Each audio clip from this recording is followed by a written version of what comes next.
We've previously discussed continuity and uniform continuity, links in the description. Today we'll discuss another type of continuity called Lipschitz continuity, and we'll look at its connection to uniform continuity. A real-valued function f is said to be Lipschitz, or Lipschitz continuous, if there exists a bound m greater than 0, such that the absolute value of this expression is less than or equal to m for all x not equal to y. Of course, x can't equal y because we have x minus y in the denominator there.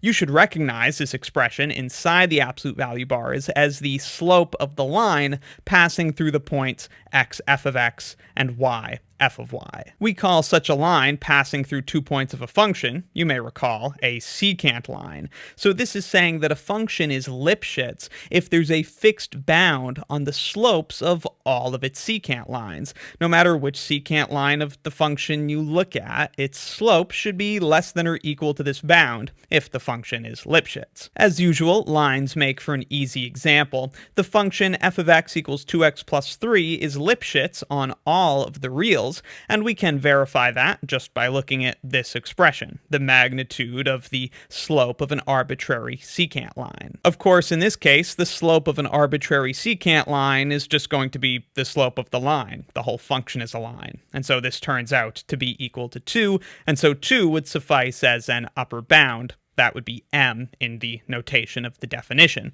Certainly, then, this function is Lipschitz. Now, you may recall that lines like 2x plus 3 are also uniformly continuous, and in fact, every function that is Lipschitz is also uniformly continuous, at least on whatever domain is being discussed. And here is a proof of this fact. We, of course, to prove uniform continuity, need to take an arbitrary epsilon greater than 0. But since we know our function is Lipschitz, we should begin by saying that we have this bound, m greater than 0, such that the magnitude of the slope of an arbitrary secant line on the function is less than or equal to m, and this will be a very useful inequality to have. So for the uniform continuity, we're taking that arbitrary positive epsilon, and we're going to set delta equal to epsilon over m. As we'll see, that makes this proof work out perfectly. So then, for x and y in our domain A, where the magnitude of x minus y is less than delta, so x and y are within delta of each other, we have the following string of mathematical statements. For starters, we know that the absolute value of f of x minus f of y divided by x minus y is less than or equal to m. This is just coming from the definition of Lipschitz. And then we can multiply both sides of this inequality by the magnitude of x minus y. Thus, on the left, we'll have the absolute value of f of x minus f of y, and on the right, we'll have m times the absolute value of x minus y. Of course, this would be less than m times delta, because the absolute value of x minus y is less than delta. And notice on the left side of this inequality, we now have the distance between f of x and f of y, which we need to prove anything about uniform continuity. Of course, delta we chose to be epsilon over m, so if this is less than m times delta, well, m times delta is equal to m times epsilon over m. The m's cancel out, this is equal to epsilon. And so we've shown that f of x and f of y are within epsilon of each other, hence establishing uniform continuity for this arbitrary Lipschitz function. This is shown that as long as x and y are within epsilon over m of each other, then their images under a Lipschitz function will be within epsilon of each other. So if a function is Lipschitz, then it is uniformly continuous. What do you suppose about the converse? If a function is uniformly continuous, can we be sure that it's Lipschitz? The answer is no. Lipschitz continuity is actually a stricter form of continuity than uniform continuity. So the converse is not true. For an example, we'll see f of x equals root x is uniformly continuous on the half-open interval from 0 to infinity. I'll leave a link in the description of the video where we prove that, but it is not Lipschitz on that same domain. Here's the proof of the uniform continuity of root x if you want to read through it. Again, link in the description to my video explaining it. Now, let's see a proof that root x is not, in fact, Lipschitz. It will proceed by contradiction. If root x were Lipschitz, well then we would have this positive number m that's greater than or equal to the magnitude of the slope of an arbitrary secant line.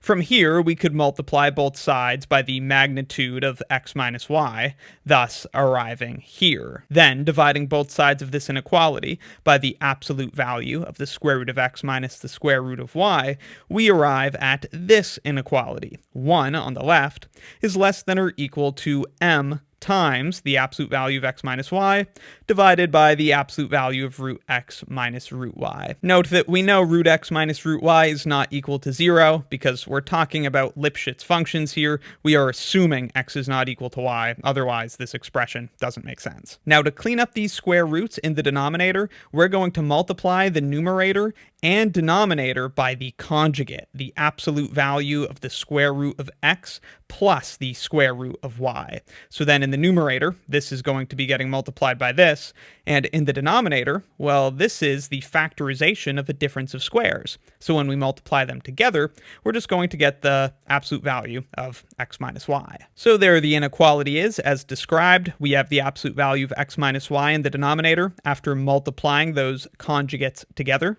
And in the numerator, we just have the absolute value of x minus y multiplied by the absolute value of the square root of x plus the square root of y. Of course, now we see there's cancellation. The absolute value of x minus y in the numerator and denominator will cancel out.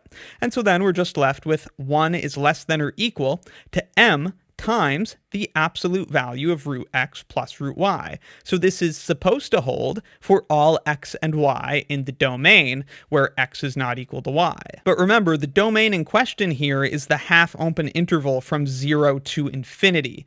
That means that root x plus root y, and thus this product, can be made arbitrarily small.